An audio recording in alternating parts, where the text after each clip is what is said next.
గాజుగోడ. ఈ కథను రచించిన వారు సౌమ్య నిట్టల గారు. ఈ కథ డిసెంబర్ 2025లో ఈనాడులో ప్రచురితమైనది. పొద్దుట్నుంచి శ్రవణ్ మనసు రెండుగా చీలిపోయింది. ఓ భాగం మహా ఆనందంలో తేలుతుంది, ఇంకో ముక్క ఆందోళనకి ఒత్తిడికి లోనవుతుంది. ఎప్పటిలాగానే పొద్దున్న 8 తన సాఫ్ట్వేర్ ఆఫీస్కి వెళ్ళాడు శ్రవణ్. తనే బాస్ అయినా అలా అందరికన్నా ముందు వెళ్ళిపోయి ఓ 2 గంటలు ప్రశాంతంగా పనిచేసుకుంటాడు. మెయిల్స్ చూసుకుని వాటికి రిప్లైలు ఇచ్చి ఆ రోజు ఏం చెయ్యాలో ప్లాన్ చేసుకుంటాడు. తన మొదటి ఎంప్లాయ్ వచ్చేలోపే ఆ రోజు ఇన్బాక్స్ తెరవగానే తను చదువుకున్న బిజినెస్ స్కూల్ నుంచి మెయిల్. ఆ సంవత్సరం జరుగుతున్న గ్రాడ్యుయేషన్ సెరమనీకి తనే చీఫ్ గెస్ట్. ఎంత గౌరవం! చాలా కష్టాలు పడ్డాడు తన స్టార్టప్తో. నిజానికి ఇది తన మొదటి వ్యాపారం కాదు. ఎన్నోసార్లు ఫెయిల్ అయ్యాక ఇది నిలదొక్కుంది. ఇంటా బయట అందరూ తనని తీసిపారేస్తున్న సమయంలో, తనకి కూడా ఆత్మవిశ్వాసం సడలుతున్న సమయంలో సాధించిన విజయం ఇది. శ్రమ, ప్రేమ కలిపి నిర్మించుకున్నాడు తన కంపెనీని. ఇది ఇప్పుడు ఫలాలు ఇస్తుంది. ఈ తరుణంలో తనకి బిజినెస్ విద్య నేర్పిన కళాశాల పిలిచి మరీ గౌరవించడం శ్రవణ్ ఊహించని ప్రతిఫలం. తృప్తిగా మెయిల్నే చూస్తూ కుర్చీ వెనక్కి వాలాడు. ముఖం మీద చిరునవ్వు. మెయిల్లో ప్రోగ్రాం కూడా రాసుంది. కాన్వకేషన్ మొదలయ్యే ముందు శ్రవణ్ కాబోయే గ్రాడ్యుయేట్స్ని ఉద్దేశించి మాట్లాడాలి. ఇక్కడే అతని చిరునవ్వు మాయమయ్యింది. అబ్బా అని అనుకున్నాడు. శ్రవణ్ 10 మంది ముందు మాట్లాడలేడు మరి. 9 అయ్యింది. ఆకలేస్తుంది. తను బయట తినడం ఇష్టముండదు భార్య పల్లవికి. అందుకే లంచ్తో పాటు బ్రేక్ఫాస్ట్ కూడా ప్యాక్ చేసి ఇస్తుంది. ఆఫీస్ ప్యాంట్రీ నుంచి ప్లేట్, కప్, స్పూన్ తెప్పించుకొని బాక్స్ తెరిచాడు. హాట్ ప్యాక్లో పొంగల్, థర్మస్లో సాంబార్. వేడివేడిగా పొగలు కక్కుతుంది. బాగా వంట చేస్తుంది పల్లవి. పల్లవిని తలుచుకోగానే శ్రవణ్ మొహం ఇంకా గంభీరంగా అయిపోయింది. కొన్నాళ్ల క్రితం డబ్బాలో సరదాగా చిన్న చిన్న నోట్స్ పెట్టేది. తనని ఉత్సాహపరిచే మాటలు రాసేది. శ్రవణ్ మీద తనకెంత నమ్మకం ఉన్నది రాసేది. పని ఒత్తిడి మధ్య ఆ నోట్ చూసినప్పుడు మనసు తేలికయ్యేది, ఉత్సాహం నిండేది. ఈ మధ్య ఆ నోట్స్ కనబడట్లేదు. మెయిల్ చూస్తూ తన కాలేజీ జ్ఞాపకాల్లోకి వెళ్ళిపోయాడు శ్రవణ్. బిజినెస్ స్కూల్లో పల్లవి తన క్లాస్మేట్. ఇద్దరి మధ్య గట్టి పోటీ ఉండేది. కొన్ని విషయాల్లో ఇద్దరికీ చాలా భేదాలుండేవి. శ్రవణ్ చాలా సిగ్గు మనిషి. ఇద్దరికన్నా ఎక్కువ మంది ఉంటే మాటే బయటికి రాదు అతనికి. పల్లవి తుఫాను. కాదు సుడిగాలి. ఎదురుగా ఎంతమంది ఉండని, ఎంతవారు ఉండని, అబ్బే లెక్కే లేదు. కానీ కొన్ని విషయాల్లో ఇద్దరూ ఒకటే. ఇద్దరికీ పెద్ద పెద్ద కలలుండేవి. ఓ మంచి కంపెనీ స్థాపించి వ్యాపారం చెయ్యాలని. ఇద్దరిలో ఉన్న ఇంకో సుగుణం తమ కలల వైపుగా శ్రమించే తత్వం. ఒకరినొకరు ఛాలెంజ్ చేసుకుంటూ ఉండడం వల్ల ఇద్దరు షార్ప్గా, అలర్ట్గా, గెలవాలనే పట్టుదలతో ఉండేవారు. తాను కోరుకుంటున్న జీవితానికి పల్లవి సరైన భాగస్వామి అవుతుందని ఆమెను కలిసిన కొన్ని నెలల్లోనే తెలిసిపోయింది శ్రవణ్కి. అయినా ఆమెకి చెప్పలేదు. ఇంకా తన జీవితంలో ఏమీ సాధించలేదు. కోర్సు పూర్తి అవ్వకుండా ఈ విషయం ఆమెకి చెప్పడం అతనికి ఇష్టం లేదు. చూస్తుండగానే మొదటి సంవత్సరం పూర్తయింది. జూనియర్స్ ఇప్పుడు సీనియర్స్ అయ్యారు. కాలేజ్ మేనేజ్మెంట్ తమ బ్యాచ్కి ఓ పోటీ ప్రకటించింది. 1 సంవత్సరం తర్వాత జరిగే గ్రాడ్యుయేషన్ వేడుకల్లో క్లాస్ నుంచి కేవలం ఒక్కరిని సెలెక్ట్ చేస్తారు, వాలిడిక్టోరియన్గా. వారు తమ క్లాస్ని ఉద్దేశించి ఓ ప్రసంగం చెయ్యాలి. ఇది ఏ స్టూడెంట్కైనా ఎంతో ప్రతిష్టాత్మకమైన విషయం. కాలేజీ జీవితంలో ఆఖరి గెలుపు కూడా. ఏ పోటీ అనౌన్స్ చేసినా వెంటనే ప్లానింగ్లోకి దూకేసే శ్రవణ్ ఏమాత్రం ఉత్సాహంగా లేడు. ఆ మార్పుని గమనించింది పల్లవి. ఓ రోజు అతన్ని క్యాంటీన్కి పిలిపించి, ఏంటి వాలిడిక్టోరియన్ అవ్వాలని లేదా? కొన్ని వారాలుగా చూస్తున్నాను, ప్రాజెక్ట్ సరిగ్గా చెయ్యట్లేదు. ఏదో సైలెంట్ ప్లాన్లో అయినా ఉండాలి, లేదా లైట్ తీసుకుంటున్నావు. ఏంటి విషయం? సైలెంట్ ప్లాన్ ఏమీ లేదు. నాకేం ఇంట్రెస్ట్ లేదు. నాకుంది ఇంట్రెస్ట్. అయితే నువ్వవ్వు. అబ్బా, నీ బోర్డు పర్మిషన్ ఏమీ అక్కర్లేదు నాకు. చూడు, నీకు తెలుసు, నాకు తెలుసు. రేస్లో ఉన్నది నువ్వు, నేనే. నువ్వు లేకపోతే ఇది రేస్ కాదు. అలా గెలిచిన గెలుపు నాకు అక్కర్లేదు. నీకు ఇంట్రెస్ట్ ఉన్నా లేకపోయినా నువ్వు చెయ్యాల్సిందే. నేను చెయ్యను. ఎందుకు? వాలిడిక్టోరియన్ అయితే స్పీచ్ ఇవ్వాలి. అయితే? శ్రవణ్ బేల కళ్ళతో చూశాడు పల్లవి వైపు. పల్లవి అర్థం కానట్టు చూసింది. అంతలోనే విషయం తట్టి గట్టిగా నవ్వేయడం మొదలుపెట్టింది. క్యాంటీన్లో అందరూ వారినే చూస్తున్నారు. శ్రవణ్కి తన హుడీలో మొహం దాచుకోవాలనిపించింది. ఇదేదీ పట్టించుకొని పల్లవి పొట్ట చెక్కలయ్యేలా నవ్వుతోంది. కొంతసేపటికి శాంతించి బ్యాగ్ తీసుకొని లేచింది. శ్రవణ్ కూడా లేచాడు. పల్లవి శ్రవణ్కి దగ్గరగా వచ్చింది. శ్రవణ్కి ఏం జరుగుతుందో అర్థం కాలేదు. పల్లవి అతని కాలర్ పట్టుకుంది. శ్రవణ్కి మతిపోయింది. ప్రాపర్టీ ట్యాక్స్ కట్టాల్సి వస్తుందని ఇల్లు కట్టడం మానేసేంత స్టూపిడ్వి కావు నువ్వు.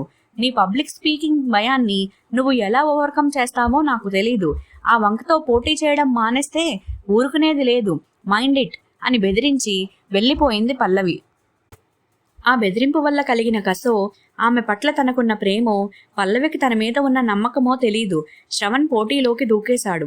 సంవత్సరం అంతా స్టూడెంట్ పర్ఫార్మెన్స్ని బట్టి నిర్ణయం ఉంటుంది కాబట్టి ప్రతి ప్రాజెక్ట్ను సీరియస్గా తీసుకోవాలి. రిలాక్స్ అవ్వడానికి లేదు. పగలు రాత్రి తేడా లేకుండా కష్టపడ్డాడు శ్రవణ్. పల్లవి అందుకు ఏమీ తీసిపోలేదు. శ్రవణ్ తన మాటకి విలువివ్వడం ఆమెకు తన పట్ల ఇష్టాన్ని పెంచింది. వీరి మధ్య పోటీ బిజినెస్ స్కూల్కి ఓ ఆసక్తికరమైన విషయంగా మారింది. చూస్తుండగానే సంవత్సరం పూర్తయింది. అందరూ ఉత్కంఠగా ఎదురు చూస్తున్నారు రిజల్ట్స్ కోసం. ఆ రోజు రానే వచ్చింది. శ్రవణ్కి ఇప్పటికీ గుర్తు. రిజల్ట్స్ తెలిసే ముందు అతను పల్లవితో మాట్లాడాలనుకున్నాడు. తన మనసులోని మాట చెప్పాలనుకున్నాడు. గెలిచినా ఓడినా ఇక తనకి అనవసరం. అతని గమ్యం ఇప్పుడు ఆమె. అసలే తనకి మాట పెగలదు. ఎలా చెప్పాలి ఆమెకి? చాలా టెన్షన్ పడ్డాడు ఈ విషయంలో. ఓ రోజు క్లాస్లోని అందరినీ పిలిచారు డీన్. ఎవరి పేరు చెప్తారో అని అందరూ ఆయన కేసి చూస్తుంటే శ్రవణ్ కళ్ళు మాత్రం పల్లవి కోసం వెతుకుతున్నాయి. ఎక్కడుంది ఈ అమ్మాయి అని అనుకున్నాడు.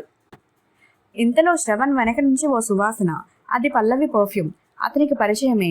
అతను నవ్వి వెనక్కి తిరిగే లోపే అతని చేతికి ఆమె చెయ్యి తాకింది. పొరపాటున తగిలిందేమోనని వెనక్కి తీసుకునే లోపు పల్లవి చెయ్యి అతని చేతిని పెనవేసుకుంది. శ్రవణ్కి కాలం ఆగిపోయినట్టు అనిపించింది. ఇది నిజమేనా? తాను ఊహించుకుంటున్నాడా? ఆమె చేతివేళ్లు తనని పట్టుకున్నాయి కానీ ఇంకా శ్రవణ్ ఆ ధైర్యం చెయ్యలేదు. ఆమె వైపు చూశాడు. ఆమె నవ్వుతూ తాను అడగని ప్రశ్నకి అంగీకారం చెప్పింది. అతనికి అర్థమయ్యింది. హక్కుగా ఆమె చేతిని ఒడిసి పట్టుకున్నాడు. రిజల్ట్స్ ముందే గెలిచిన భావన వచ్చేసింది అతనికి. ఇంతలో డీన్ ఫలితాల్ని ప్రకటించేశారు. ఆ సంవత్సరం బెస్ట్ స్టూడెంట్ పల్లవి ఒక్కసారిగా ఎగిరి గంతేసి అతన్ని కౌగిలించుకుంది. శ్రవణ్ మనసారా ఆమె విజయంలో పాల్గొన్నాడు. కొంచెం కూడా అసూయ కలగలేదు. పైగా స్పీచ్ ఇవ్వక్కర్లేదని ఒక రిలీఫ్. ఊహించినట్టుగానే గ్రాడ్యుయేషన్ రోజు స్పీచ్ దంచేసింది పల్లవి. బిజినెస్లో మహిళల గురించి ఎంతో స్ఫూర్తిదాయకంగా మాట్లాడింది. ఆమెను తర్వాత అడిగాడు శ్రవణ్, అంత ధైర్యంగా ఎలా మాట్లాడగలిగావని. విషయం ముఖ్యమైంది కదా, ధైర్యం అదే వస్తుంది అంది. నిజం, అతను అలా ఆలోచించలేకపోయాడు ఏంటో. పల్లవి గెలవడమే కరెక్ట్ అనుకున్నాడు మనసులో. చదువు పూర్తయిన వెంటనే ఇంట్లో వాళ్ళ సమ్మతంతో పెళ్లి చేసుకున్నారు పల్లవి శ్రవణ్. కాలేజీ వాతావరణానికి, బయట ప్రపంచానికి, పుస్తక జ్ఞానానికి, సమాజంలోని వాస్తవికతకి ఉన్న తేడా ఎంతో కష్టంగా అనుభవంలోకి వస్తుంది విద్యార్థులకి, ముఖ్యంగా టాపర్స్కి. వ్యాపారంలో కాలేజీ ర్యాంకులు పనికిరావు, పరీక్షలు చెప్పిరావు, సంవత్సరానికి ఒకసారి రావు, ఫలితాలు వెంటనే తెలియవు. పాస్ అయినా ఆ సంతోషాన్ని ఇంకో పరీక్ష కబలించేస్తుంది. ఇది జీవిత సత్యం. 20లలో ఈ నిజాన్ని అందరిలాగానే శ్రవణ్, పల్లవి కూడా తెలుసుకున్నారు. కాలేజీలో లాగానే ఎవరి స్టార్టప్ మొదట విజయవంతమవుతుంది అనే ఉత్సాహంతో మొదలైన వారి ప్రయాణం ఎన్నో ఆటుపోట్లు చూడాల్సి వచ్చింది. 2 ఏళ్లలోనే ఇద్దరు వరుస పరాజయాలను చూశారు. ఈ ఒత్తిడి వ్యక్తిగత జీవితంలో కనిపించడం మొదలుపెట్టింది. ఆర్థిక సమస్యలు ఒకవైపు, ఇద్దరూ పనిచేయడం వల్ల సంసారంలో కలిగే ఇబ్బందులు ఇంకోవైపు. వారుండే ఇల్లు బ్యాచిలర్స్ ఫ్లాట్లా ఉండేది. అవసరమైన ఫర్నిచర్ మాత్రమే ఉండేది. ఇంట్లో వండుకోవడం తక్కువ. ఇద్దరూ రాత్రి ఎప్పుడో ఇల్లు చేరేవారు. పని తప్ప ఏమీ పట్టించుకునేవారు కాదు.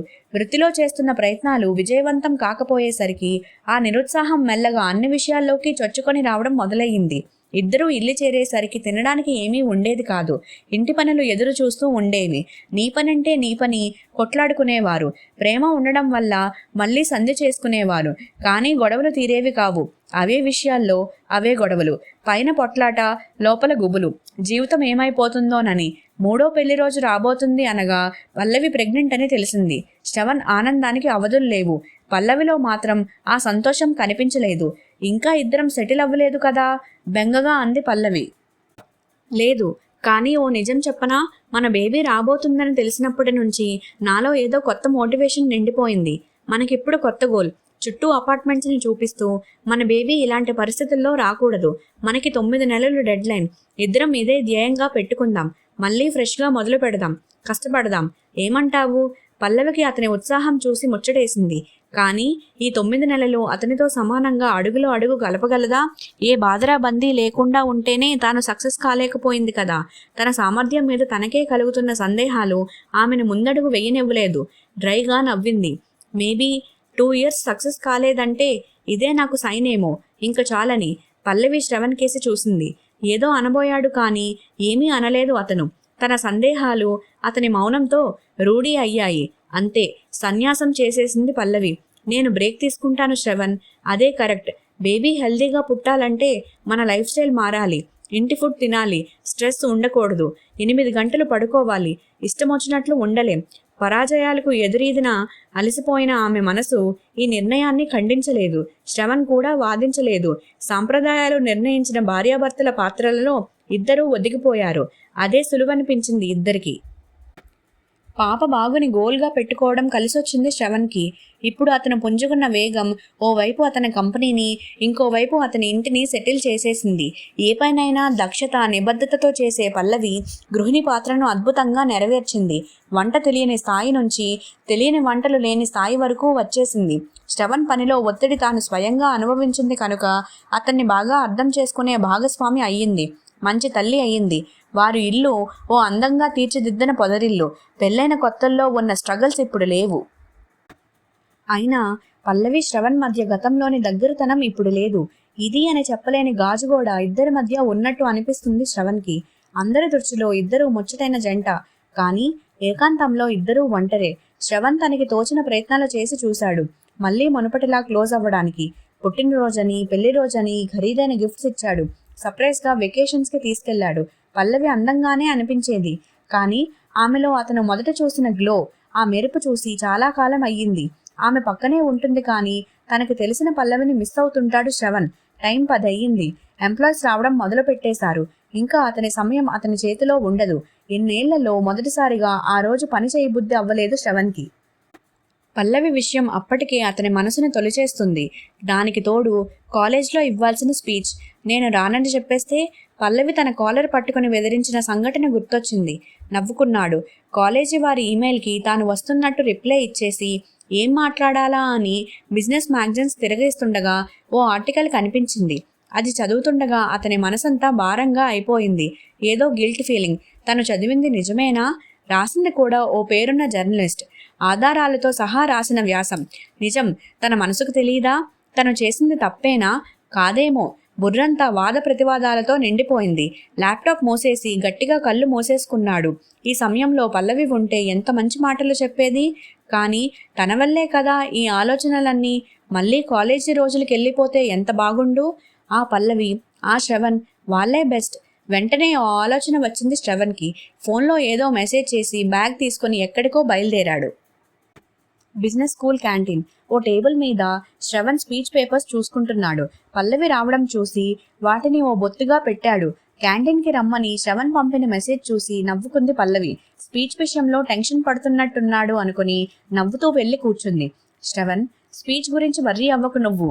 నేనేమీ వర్రీ అవ్వట్లేదు. నా కాలేజీ గర్ల్ఫ్రెండ్ ఎప్పుడో చెప్పిందిలే, ముఖ్యమైన విషయం మాట్లాడాలి అన్నప్పుడు భయం ఉండదు అని. పల్లవి నవ్వింది. ఏది చూపించు.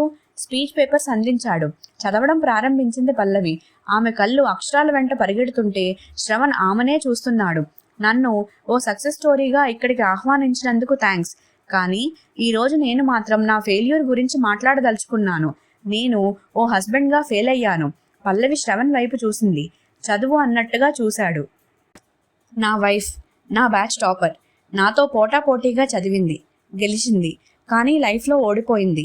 నో, ఆమె ఓడిపోలేదు, ఓడించబడింది. నేను గర్వంగా ఫీల్ అయ్యేవాడిని. నాకు ఏ అఫైర్స్ లేవని, ఆమెకు ఏం కావాలన్నా కొనివ్వగలిగినంత తాహతు సంపాదించానని. కానీ ఆమెకి ఏం అవసరమో గ్రహించే విషయంలో నేను ఫెయిల్ అయిపోయాను. పల్లవి కళ్ళల్లో నీరు ఊరడం ప్రారంభమైంది. మనసులో ఉన్న ఓ పాత గాయాన్ని, అలవాటైపోయిన ఆ గాయం తాలూకా నొప్పిని మళ్ళీ ఎవరో ముట్టుకున్నట్టు. నా కలల్ని నిజం చేసుకునే క్రమంలో ఆమె తన కలలను త్యాగం చేస్తుంటే నేను చూస్తూ ఊరుకున్నాను. అదే కదా మన అబ్బాయిలకి అలవాటు.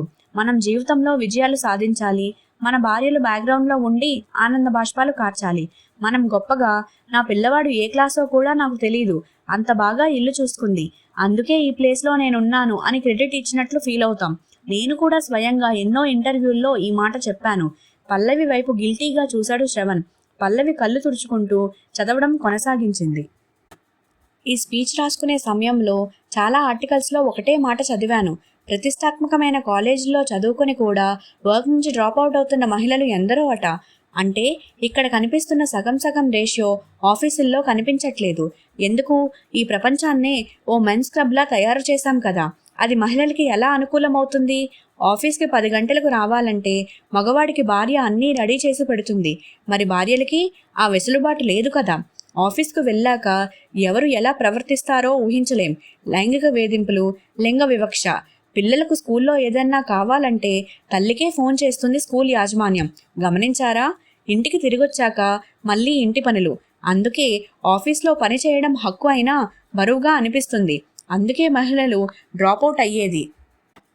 తనతో పాటు చదువుకున్న వారే ఓ స్థాయికి వెళ్తుంటే తనలో ఆ సామర్థ్యం ఉండి కూడా ఆ అవకాశాలని అందుకోకపోవడం ఎంత కష్టం. ఈ కష్టం నా భార్య చూసింది. ఆమె శక్తికి, కలలకి, సాధించగలిగిన అవకాశాలకి మధ్య ఉన్న గాజుగోడ మా ఇద్దరి మధ్య కూడాను వచ్చేశాక ఆ బాధ ఏమిటో నాకు అర్థమైంది. నేను ఏనాడు ఆమెని వర్క్ చేయొద్దని డిస్కరేజ్ చేయలేదు. అలా అని ఎంకరేజ్ కూడా చేయలేదు. ఆమె తన పరాజయాలతో నిరుత్సాహపడి తనను తాను శంకించుకున్నప్పుడు నేను ఖండించనూ లేదు. ఈ 2 ఏళ్ల ఓటమిని పట్టించుకోకు, నువ్వు చాలా పవర్ఫుల్, గివప్ చెయ్యకు అని వాదించనూ లేదు. ఎందుకంటే ఆమె ఇల్లు చూసుకోకపోతే ఎలా అనే నా స్వార్థం. పల్లవి వెక్కి వెక్కి ఏడుస్తుంది. కాగితాలు కన్నీటి దారలో తడిసిపోతున్నాయి.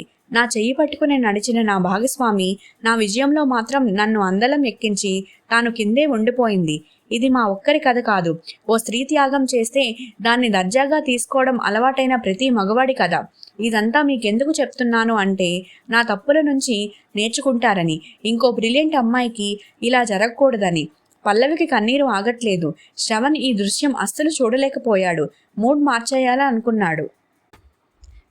హలో, ఏంటి? నీకు సారీ చెప్పాను అనుకుంటున్నావా? అందరి ముందు నేను గొప్పగా కనిపించాలని అలా రాశాను, లైట్ తీసుకో. ఏడవడం ఆపేసి ఆశ్చర్యంగా చూసింది పల్లవి. లేకపోతే నువ్వు త్యాగం చేసిన దేవతవి, నేను సెల్ఫిష్ రాక్షసుడినా? అంత సీన్ లేదు. 1 సంవత్సరం పోటీ నుంచి తప్పుకుంటే ఇదే టేబుల్ మీద నన్ను కడిగేశావు. నువ్వు అలా సైలెంట్గా ఉంటే ఇన్నాళ్ళు నేను నిన్నెంత మిస్ అయ్యాను అనుకుంటున్నావు? డ్రామాలు చాలు. ఓ గొప్ప టాలెంట్ని తొక్కేశాననే చెడ్డ పేరు నాకేం అక్కర్లేదు. తమరు మళ్ళీ తమ కెరీర్ మీద ధ్యాస పెట్టచ్చు. అంతటి పొంగల్, సాంబార్ మేము కూడా వండి పెట్టగలం. నువ్వు కూడా ఇంటర్వ్యూల్లో స్టైల్గా చెబుతూ గాని. అసలు నాకు ఇంటి విషయాలేమీ. అతను మాట్లాడుతున్నా పట్టించుకోకుండా పేపర్స్ పక్కన పెట్టి లేచింది పల్లవి. శ్రవణ్ మాట్లాడడం ఆపేసి కంగారుగా చూశాడు. దగ్గరకొచ్చి అతని కాలర్ పట్టుకుంది. ఇంత దగ్గరగా ఆమెను చూసి ఎంతకాలం అయ్యింది? గాజుగోడ మంచుగోడలా కరిగిపోయిన భావన. ఆమె ముఖంలో ఆ గ్లో మళ్ళీ తొంగి చూస్తోంది. ఏం జరగబోతుందో అతను ఊహించే లోపే ఇన్నాళ్ళు పిల్లతెమ్మరగా చిన్నబోయిన పల్లవి సుడిగాలిలా శ్రవణ్ని చుట్టేసింది. ఇంతటితో గాజుగోడ అనే కథ ముగిసింది. ఇలాంటి మరెన్నో మంచి మంచి కథల కోసం ఛానల్ని సబ్స్క్రైబ్ చేసుకోండి.